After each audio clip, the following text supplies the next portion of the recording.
Halo semuanya, perkenalkan saya Melinda, salah satu mahasiswi Fakultas Kedokteran Universitas Mula Warman Samarinda dengan NIM 18.100.150.17. Nah, pada kesempatan kali ini saya akan menjelaskan mengenai pewarnaan bakteri yang merupakan salah satu tugas praktikum Blok 14 Modul 1 yang diampu oleh Dr.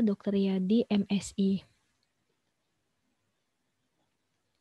Nah, jadi di sini yang akan saya bahas, yang pertama adalah definisi dari pewarnaan bakteri, yang kedua adalah jenis-jenis dari pewarnaan bakteri, dan yang ketiga adalah teknik dari pewarnaan bakteri.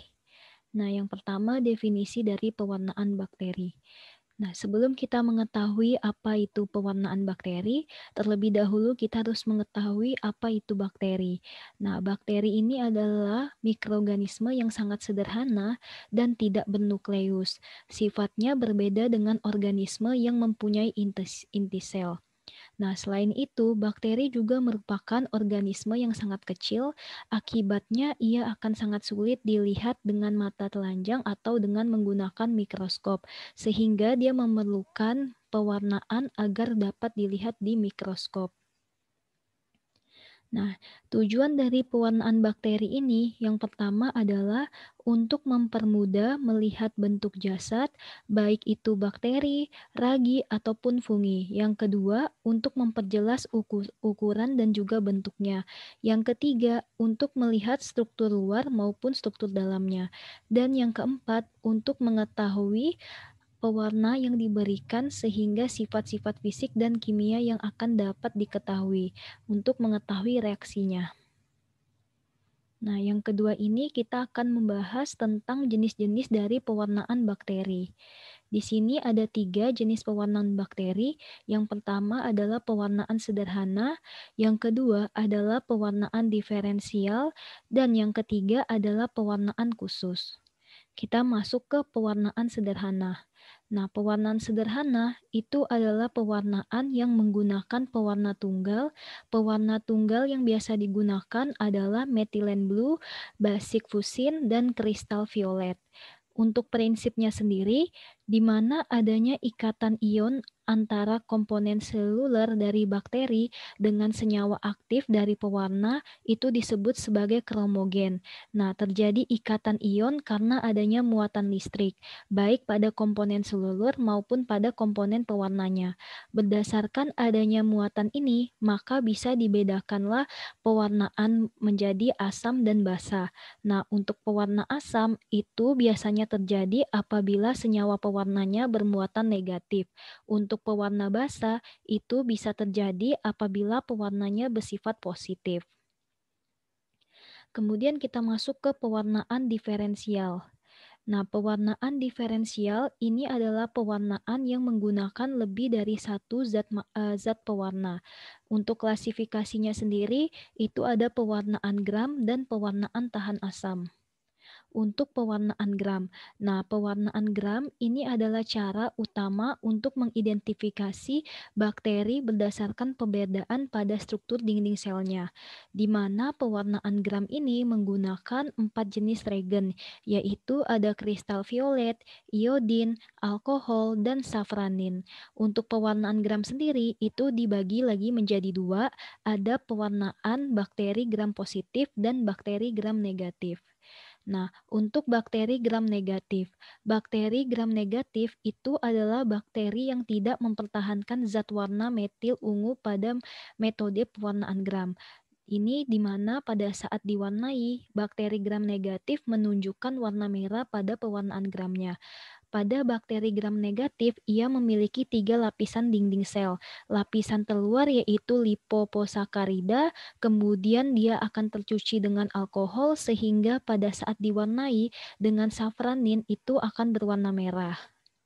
Kemudian bakteri gram positif. Bakteri gram positif Ini adalah bakteri yang mempertahankan zat warna metil ungu sewaktu proses pewarnaan gram. Nah, bakteri gram positif itu menunjukkan warna biru atau warna ungu pada pewarnaan gram. Nah, di mana bakteri gram positif ini memiliki selapis dinding sel berupa peptidoglikan yang tebal. Setelah pewarnaan dengan kristal violet, pori-pori dinding sel menyempit akibat adanya dekolorisasi oleh alkohol sehingga dinding sel tetap menahan warna birunya. Ini untuk perbedaan dari sifat gram positif dan gram negatif. Nah, perbedaannya ini ada yang pertama komposisi dinding selnya. Untuk gram positif itu dia kandungan lipidnya rendah, sedangkan negatif kandungan lipidnya tinggi. Yang kedua ada ketahanan terhadap penisilin. Untuk bakteri gram positif dia lebih sensitif, sedangkan gram negatif dia itu lebih tahan. Kemudian yang ketiga adalah penghambatan oleh pewarna basa. Kalau bakteri gram positif dia lebih dihambat, sedangkan gram negatif itu dia kurang dihambat. Yang keempat yaitu kebutuhan nutrisi, di mana gram positif kebanyakan spesies relatif kompleks, sedangkan gram negatif dia relatif sederhana. Yang kelima adalah ketahanan terhadap perlakuan fisik, di mana bakteri gram positif itu lebih tahan, sedangkan negatif dia kurang tahan. Selanjutnya kita masuk ke pewarnaan khusus. Pewarnaan khusus itu adalah perwarnaan yang digunakan untuk melihat bagian tertentu dari bakteri. Nah, pewarnaan khusus ini disebut juga sebagai pewarnaan struktural. Untuk klasifikasinya itu ada tiga, ada pewarnaan spora, pewarnaan flagel, dan pewarnaan kapsul. Kita masuk ke pewarnaan spora. Pewarnaan spora ini digunakan untuk membedakan spora dari sel vegetatif. Zat warna yang paling sering digunakan untuk mewarnai spora ini adalah malachite green yang akan tetap diikat oleh spora setelah pencucian dengan air dan sebagai kontestan digunakannya safarin. Nah, di mana yang kedua ini adalah pewarnaan flagel. Pewarnaan flagel ini adalah perwarnaan untuk membuat organel tersebut dapat dilihat dengan cara melapisinya dengan mordant dalam jumlah yang cukup. Dua metode pada pewarnaan flagel yaitu metode Gray dan metode Lefrons. Nah, kemudian selanjutnya pewarnaan kapsul. Pewarnaan kapsul ini adalah pewarnaan menggunakan larutan kristal violet panas, lalu larutan tembaga sulfat sebagai pembilasan untuk menghasilkan warna biru pucat pada kapsulnya. Karena jika pembilasan dengan air dapat melarutkan kapsul. Nah, gram tembaga juga memberikan warna pada latar belakangnya yang berwarna biru gelap. Yang ketiga, kita membahas tentang teknik pewarnaan bakteri. Yang pertama adalah pewarnaan sederhana.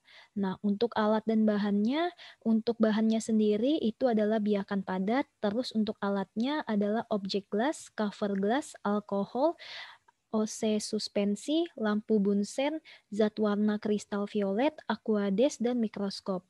Nah, ini untuk prosedur kerjanya. Yang pertama itu dibersihkan kaca preparat dan cover glass menggunakan alkohol sampai terbebas dari lemak. Lalu dibersihkan lagi dengan tisu, kemudian difiksasi di atas lampu busen yang menyala. Kedua, kita ambil secara aseptik satu OC suspensi bakteri dan diratakan di atas kaca preparat. Yang ketiga, dikeringkan kaca preparat dengan diangin-anginkan hingga terbentuklah noda. Yang keempat, kita fiksasi dengan dipanaskan di atas lampu bunset yang menyala. Dan yang kelima, didinginkan lalu diteteskan larutan zat warna kristal violet itu sebanyak 1 atau 2 tetes lalu dibiarkan selama 1 sampai 2 menit. Terus selanjutnya dicuci dengan aquades sampai sisa-sisa zat warna tercuci seluruhnya. Kemudian kita keringkan dengan diangin-anginkan, selanjutnya diamati dengan menggunakan mikroskop. Ini adalah pewarnaan diferensial. Nah, yang pertama kita bahas dulu pewarnaan gram. Untuk pewarnaan gram, alatnya ada objek glass, OC suspensi, lampu bunsen, rak preparat, dan mikroskop. Untuk bahannya sendiri, itu dia menggunakan biakan bakteri A dan B pada agar yang miring, kemudian larutan air garam fisiologi, 1 set cat garam, dan minyak imersi. Nah, untuk prosedur kerjanya itu dibersihkan objek gelas dan cover gelas menggunakan alkohol sampai bebas dari lemak. Kemudian selanjutnya difiksasi di atas lampu bunsen yang menyala, kemudian diambil secara abstraktif satu OC suspensi bakteri, lalu diratakan di atas objek gelas. Kemudian difiksasi lagi dengan cara dipanaskan di atas lampu bunsen. Kemudian diteteskan dengan zat pewarna tinta Cina di atas objek gelas hingga merata lalu dikeringkan dengan diangin-anginkan, kemudian diamati menggunakan mikroskop. Kemudian selanjutnya pewarnaan tahan asam. Nah, pewarnaan tahan asam untuk alatnya sendiri ada objek gelas, OC suspensi, masker, lampu bunsen, rak preparat, dan mikroskop. Untuk bahannya itu ada biakan bakteri, satu set cat BTA atau ZN, dan minyak imersi. Untuk prosedur kerjanya, kita membuat apusan atau sediaan pada kaca objek dengan ukuran 2 kali 3 cm. Kemudian difiksasi, lalu warnai dengan karbol fuksin selama 5 menit sambil dipanasi dengan api kecil di bawah sediaan. Panasnya itu dipertahankan sampai keluar uap, tetapi jangan sampai mendidih. Kemudian dicuci dengan air, lalu dicuci bersih menggunakan alkohol selama 20 detik. Lalu dicuci dengan air mengalir, kemudian warnai dengan biru metilen 1% selama 1 menit. Lalu cuci lagi dengan air dan dikeringkan. Kemudian periksa di bawah mikroskop. Kemudian masuk ke pewarnaan khusus. Pewarnaan khusus ini ada pewarnaan spora. Nah, untuk pewarnaan spora, prosedur kerjanya itu yang pertama dibersihkan objek gelas dan cover gelasnya menggunakan alkohol sampai benar-benar bebas dari lemak, lalu dibersihkan lagi menggunakan tisu. Kemudian difiksasi di atas lampu bunsen yang menyala, kemudian diambil secara absektik satu OC suspek bakteri, kemudian diratakan di atas objek gelas. Kemudian objek gelasnya itu dikeringkan dan diangin-anginkan hingga terbentuklah noda. Kemudian objek gelasnya ditutup dengan kertas saring. Lalu diteteskan malasit green sebanyak 2 atau 3 tetes. Kemudian dilewatkan di atas api bunsen hingga terlihat uap. Jangan sampai zat warna ini mendidih dan mengering. Kemudian didiamkan 1 menit lalu dibuang kertas saringnya. Kemudian dicuci dengan aquades dan dibiarkan selama 30 menit. Selanjutnya kita tetesin safranin dan dibiarkan selama 30 detik. Lalu diangin-anginkan hingga zat warnanya kering dan diamati menggunakan mikroskop. Baik, itu saja presentasi mengenai pewarnaan bakteri dari saya. Untuk kurang dan lebihnya mohon dimaafkan. Terima kasih.